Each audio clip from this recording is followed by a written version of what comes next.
Here we have a Create Display Cutaway Rotator. This here is the A version, the middle of the range one. The A version and the B version have a steel gear on the final drive, and the drive gear of that one is steel. In the smaller version, the RC5, it has an aluminium version gear there, and the drive gear is an aluminium version. As you can see, aluminium, and that's for the lighter versions. Put that aside. The output flange, this output flange is for the A. The B has a bigger steel output flange, and the RC5 has a smaller output flange. The RC5 A and B now, this shaft is now 30mm. This is the earlier version. This casing over here is the current version top casing. As you can see, the dimples on the top. This one doesn't have it. This is the earlier version.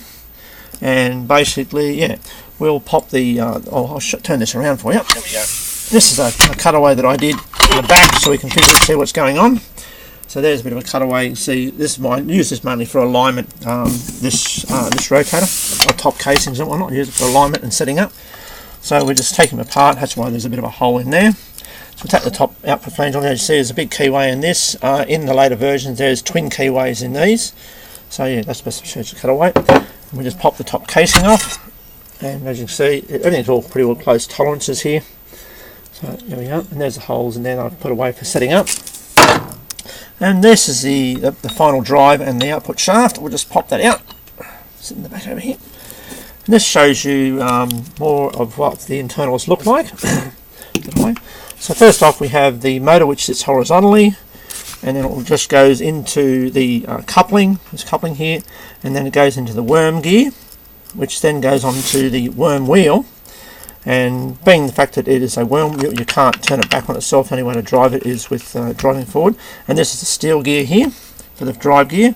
And over here we have the potentiometer underneath there with the potentiometer drive gear, which drives off that little gear in there on the bottom. And beside that there's a motor start capacitor. And then we have here we have the limit switches.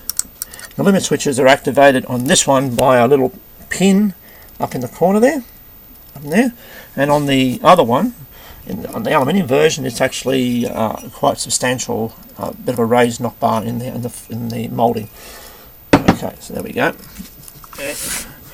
Right down inside, we'll see a big thrust washer, which is where all the main pressure is forced on the bottom casing. It has a 7-pin socket on this one. Yep. Now, as you can see by this casing, it's cut away slightly differently. This one, I've cut a bit more away on the back here for alignment and setting up. Here's a picture of the inside. As you see, the hole in the centre is quite substantial compared to the other one here. This one's only a 25mm shaft. That's a 25mm shaft, and this is a 30mm shaft. When they go